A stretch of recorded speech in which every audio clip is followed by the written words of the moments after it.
Why did Allah only reveal the Quran and promise to preserve it 1400 years ago? Why didn't Allah preserve the religious teachings that came purely from Allah in earlier times? Thank you. The brother asked a very good question, very logical question. He's asking, why did Allah reveal the Quran 1400 years ago? He should have revealed it first. If he revealed only Quran from day one, then we wouldn't have all these religions, correct? If you have revealed Quran first, why Torah, Injil, Zabur, why not Quran directly? Part of his question. Second part is, why didn't he preserve the previous scriptures, correct? Yes. Two questions. I'm making my question more difficult, correct? Okay. I'm saying that why, if you want, he could have revealed the Quran first only, correct? Then no problem only. And why didn't he preserve the previous? Main question is, why didn't Allah preserve the previous scriptures? And then I'm making my question more difficult. Number one, all the previous scriptures that came, Allah says in the Quran in Surah Ra'd chapter 13 verse number 38, وَلِكُلِّ قَوْمٍ هَادٍ, that Allah says, وَلِأَجْلٍ كِتَابٍ وَلِكُلِّ أَجْلٍ كِتَابٍ. Surah Ra'd chapter 13 verse 38, وَلِكُلِّ أَجْلٍ كِتَابٍ. In every age have we sent a revelation. That means in every age Allah sent a book. By name, only 4 are mentioned in the Quran. The Torah, the Zabur, the Injil and the Quran. Torah is the Wahi, the revelation which was given to Moses, peace be upon him. Zabur is the Wahi, the revelation which was given to David, peace be upon him. And Injil is the Wahi, the revelation which was given to Jesus, peace be upon him. And Quran is the last and final revelation which was revealed to the last and final messenger, Prophet Muhammad, peace be upon him. By name, only 4 are mentioned, but there are many other revelations. For example, Suhuf Ibrahim, many. But all the revelations that came before the Quran, they were meant only for a particular time period and was meant to be followed only by a particular group of people. For example, Torah was revealed only to the Jews. Injil was only revealed to the Jews. Quran says that, Bible says that. Quran says that Isa alayhi salam was only sent for the Bani Israel. In Surah Imran chapter 3 verse 49. That we appointed Isa alayhi salam, Jesus Christ peace be upon him, as a messenger to Bani Israel. It's mentioned in Surah Saf chapter number 61 verse number 6. Isa alayhi salam says, Jesus Christ peace be upon him, the son of Mary says, to O children of Israel, I have come to give you glad tidings of the message that came before me and of a messenger to come whose name shall be Ahmad.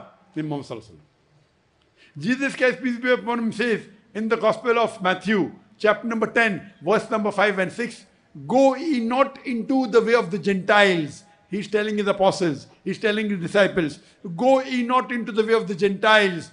Gentiles are the non-Jews, the Christians, the Hindus, the Muslims. Go ye not in the way of the Gentiles, but rather go to the lost sheep of Israel. So Jesus Christ, peace be upon him, is telling his disciples, don't go to preach the non-Jews. Only preach the lost sheep of Israel. Jesus Christ says, peace be upon him, Gospel of Matthew, chapter number 15, verse number 24, I have not been sent but to the lost sheep of the house of Israel. So all the messengers that came before Prophet Muhammad was sent, peace be upon him, only for their people. And the message was meant for a particular time period till the next message came. Muhammad sallallahu alaihi wasallam has mentioned in Sahih Bukhari, volume number 1, hadith number 429, all the messengers that came before me were sent only for their people, but I have been sent for the whole of humanity. Now, because Prophet Muhammad, peace be upon him, was the last and final messenger, as was mentioned in Surah Ahzab, chapter 33, verse number 40, مَا كَانَ مُحَمَّدٌ أَبَا أَحَدٍ مِّن رِجَالِكُمْ وَلَٰكِنَّ رَسُولَ اللَّهِ وَخَاتَمَ النَّبِيِّينَ وَكَانَ اللَّهُ بِكُلِّ شَيْءٍ عَلِيمًا. That Muhammad, peace be upon him, is not the father of any of you men, but is the messenger of Allah. He is the seed of the Prophet. Allah is all-knowing, full of knowledge. Now, because Prophet Muhammad is the last and final messenger, he was not sent only for the Muslims or the Arabs. Allah says in the Quran in Surah Anbiya, chapter number 21, verse number 107, وَمَا أَرْسَلْنَاكَ إِلَّا رَحْمَةً لِلْعَالَمِينَ, that we have sent thee not but as a mercy to all the creatures, as a mercy to all the human beings, as a mercy to all the worlds. Allah repeats the message in Surah Fatir, chapter number 35, verse number 28. Allah says, وَمَا أَرْسَلْنَاكَ إِلَّا كَافَّةً لِلنَّاسِ بَشِيرًا وَنَذِيرًا وَلَكِنَّ أَكْثَرَ لَا يَعْلَمُونَ, that we have sent thee not but as a universal messenger, giving glad tidings and warning them against sin, but yet most of the human beings don't know. Now, because Quran is the last and final revelation, it was not sent only for the Muslims or the Arabs, it was sent for the whole of humanity. This is mentioned in Surah Ibrahim chapter 14 verse number 1, in Surah Ibrahim chapter 14 verse number 52, in Surah Baqarah chapter 2 verse number 185, and it's mentioned in Surah Azab chapter 39 verse number 41 that Quran is sent for the whole of humanity. So because all the other scriptures have not been meant for eternity, Allah subhanahu wa ta'ala did not think it fit to preserve. Correct? If it's not, the message is not supposed to be valid, what is the requirement of preserving it? So when people change the message, Allah sent a new message and a new messenger. But because Quran is the last and final message meant for the whole humanity, Allah says in Surah Hijr, chapter number 15, verse number 9, we have revealed the Quran and we shall guard it from corruption. So this is your reply to your question that Allah did not preserve. We know by name 4 Revelation 3 that came before the Quran, but there were many others.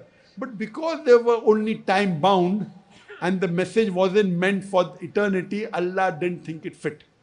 Now coming to the question which I myself posed, then why didn't Allah reveal the Quran first? If Allah would have revealed the Quran only first and no other revelation, everyone would have been same. My reply to this is that Allah subhanahu wa ta'ala is the creator of the human beings. He knows us human very well. The reply is given in the Bible. In the Gospel of John, chapter number 16, verse number 12 to 14. Jesus Christ, peace be upon him, says, I have many things to say unto you, but ye cannot bear them now. For he, when the Spirit of truth shall come, he shall guide you unto all truth. He shall not speak of himself. All that he shall speak, he shall glorify him. Because Jesus Christ knew the message, peace be upon him, but he knew that people could not understand it. So Almighty God knew that the human beings have not developed so well to grasp the message of the Quran. That's the reason he didn't reveal it 5,000 years back, or 4,000 years back, or 3,000 years back. But 1,400 years ago, Allah, who is the creator, Almighty God said, okay, now human beings can grasp the final revelation. Who said this? Jesus Christ, peace be upon him, in the Bible.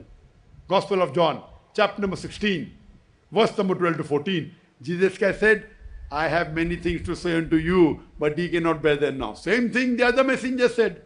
Same thing in the Buddhist scripture Buddha said.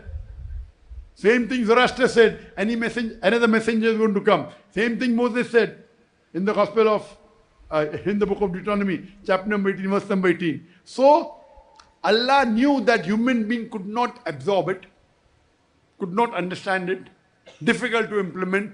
1400 years ago, Allah said, okay, now is the time that human beings can absorb the message. So He revealed the message and He said He will guard it from corruption. That's the reason today, irrespective whether you're staying in Indonesia or Malaysia or USA or UK or Singapore or Saudi Arabia or India or Pakistan, you have to follow the last and final message, the Prophet Muhammad, peace be upon him, and last and final message, the Quran. Hope that answers the question, brother. Can we have the last question, brother? Brother, do you agree with my answer?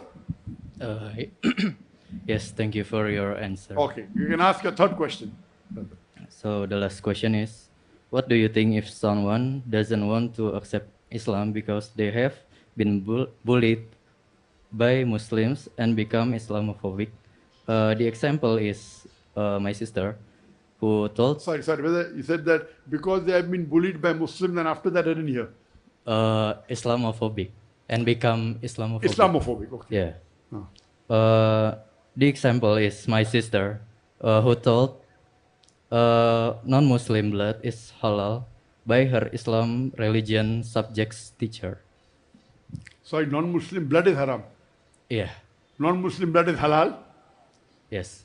She thinks that the Muslims can kill the non-Muslims. Yes. It was said by her Islam religion subject's teacher. The brother asked the question, what if someone has been bullied by some Muslims and that Muslim told the non-Muslim, that is the sister, that the blood of non-Muslim is halal and a Muslim can kill a non-Muslim. So what is the reply? Number one, the Muslim who bullied the non-Muslim will be punished. If it was an Islamic country, Islamic state of law, if the religion of Islam was followed, if that Muslim was taken to the court of law, he would have been punished. Do you understand? Now, the person who bullied your sister, he is wrong, number one. But because your sister got bullied, suppose my teacher taught me 2 plus 2 is equal to 5.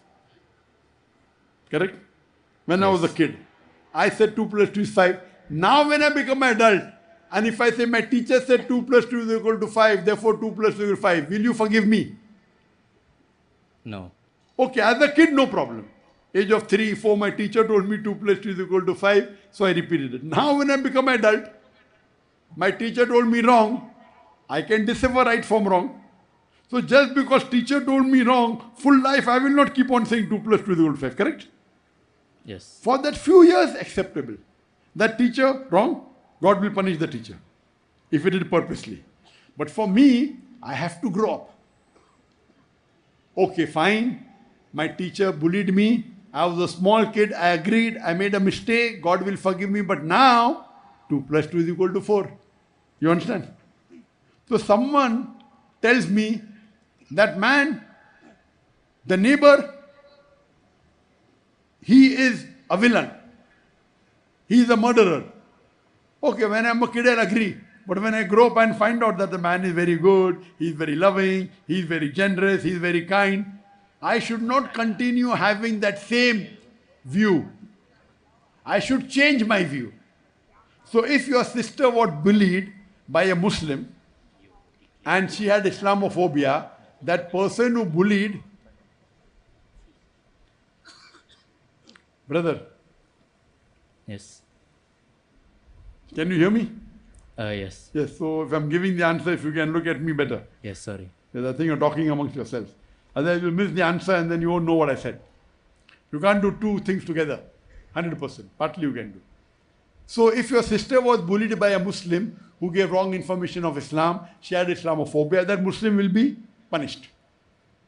If not here, Allah will see to him that he is punished. But your sister, she has to now know the truth. If she's a kid, she'll be forgiven. 5 years, 10 years, okay. But once she becomes an adult, she is no longer a kid.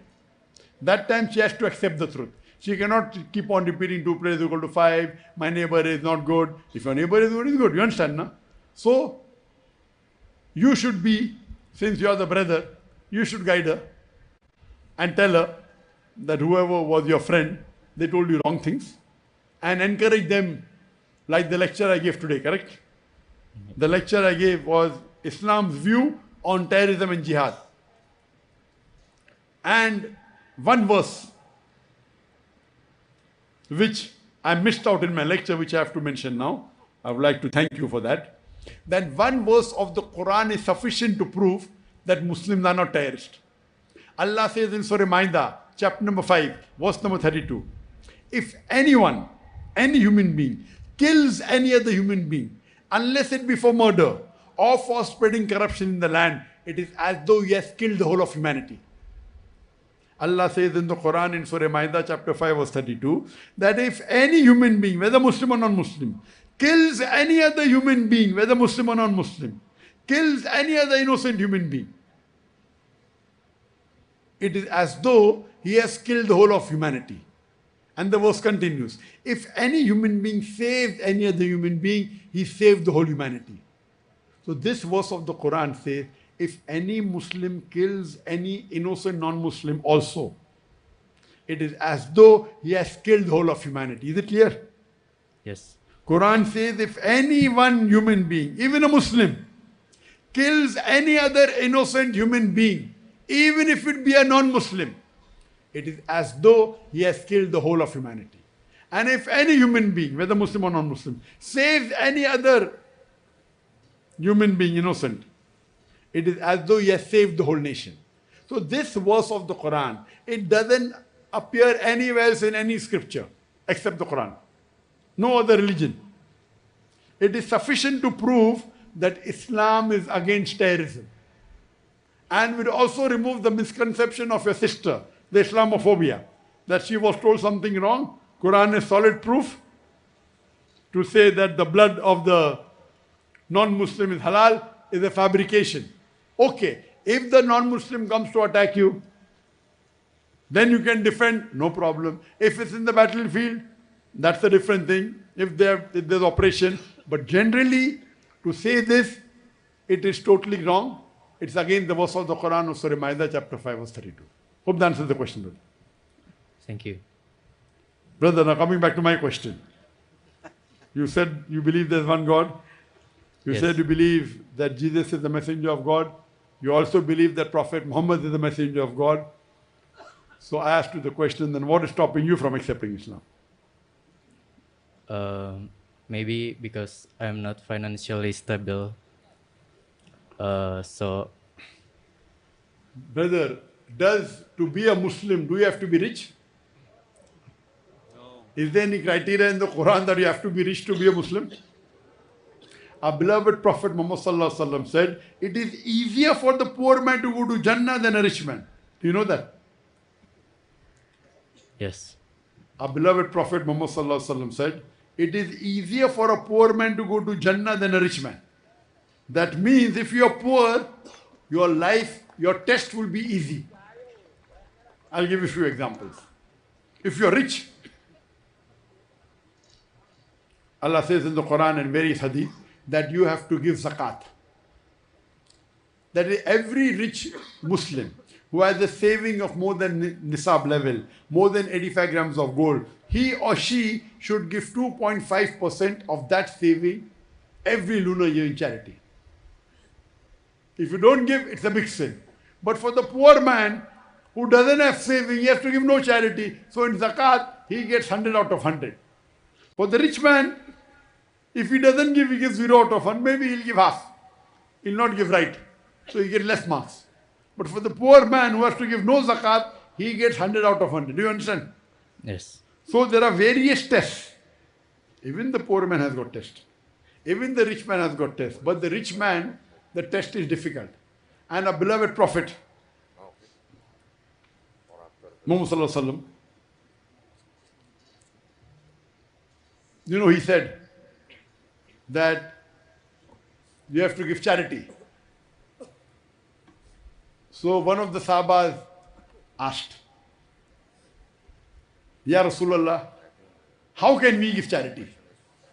So he says that go in the marketplace and do zikr of Allah. Take Allah's name.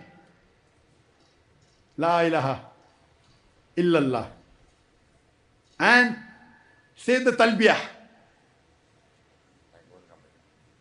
It is like distributing gold in the market. If you praise Allah in the marketplace loudly, you will get more blessing than a rich man distributing gold. Brother, have you seen any rich man distributing gold in the marketplace? Have you seen? Have you seen, yes or no? I have also not seen. I have never seen. Here a prophet says, a poor man who got no wealth, if he praises Allah and says the talbiyah in the marketplace, Allahu Akbar, La ilaha illallah, Wallahu Akbar, Walillahil hamd. He praises Allah, says the talbiyah, says the hamd. The Prophet said, you get more blessing than a rich man distributing gold. So tell me, it's easier for a rich man to go to Jannah or a poor man? It's poor. So, that's the reason more poor people accepted Islam than rich. You may have heard the story of Hazrat Bilal, the companion of the Prophet who was a slave, black slave. They tortured him. They told him, say that there is no one God. He yet said, Ahad. The Prophet told, if someone tortures you, you can even do shirk, as long as faith is. He said, no, I will yet say, Ahad. Do you understand? Poor man. He's been promised paradise. Do you understand? Yes. So, wealth should not be a criteria for you not to accept Islam. In fact, if you are poor, every rich person should give zakat. There are 8 categories. 8 categories. In Surah Tawbah, chapter 9, verse number 60. One category is give to the fuqara. If I'm rich, every year I have to give minimum 2.5% of my wealth, of my savings, in charity to the poor people. Fuqara is one category, masakin is needy. There are many categories, 8 categories. So, do you have to pay tax to become a Muslim? No. So why should it prevent? That's the reason there are more poor people who accept Islam than the rich people. Rich people, rich people have to pay tax or not? Yes. Zakat, 2.5%, yes or no? Yes. So if a rich man says, oh, I'm a billionaire, if I become a Muslim, I have to pay 2.5% zakat, I'm not becoming a Muslim. He's a fool. But some wrong logic. Why should a poor man feel afraid? And mashallah, in a country like Indonesia, 87% Muslims. Many people all ready to protect you. Why should you get scared? What is stopping you, brother? Yes, I agree. Mashallah. Brother, I love you. Thank you. I love you and I you too. want you to come to the straight path. So if we agree, would you like to say the Shahada? Sorry, can I do it off cam? Can you do it? Off camera. No problem. It's not a fard. It's Okay. not a fard to say in public. Thank you. As long as you say in your heart, between you and Allah, it is sufficient. So I congratulate you, brother. And I understood that you were wearing the mask not for corona. Maybe you didn't want to reveal, and that's perfectly fine. If you want to hide your identity because you feel someone may harm you, etc., it's perfectly accepted in Islam. You don't have to say it in public. As long as you got the message, I'm happy I delivered the message to you. May Allah inshallah guide you more. May Allah give you the best in this world. May Allah grant you Jannah. And may Allah help you, others, to get you closer. May you help others to come close to Islam. Ameen. If you want to meet me after the talk, in the green room, you're most welcome. Even if you don't want to meet me, no problem. It's not necessary you have to meet Dr. Zakir Naik to be a Muslim. As long as you accept, may Allah reward you. Thank you, brother. Jazakallah shukran. Takbir! MashaAllah.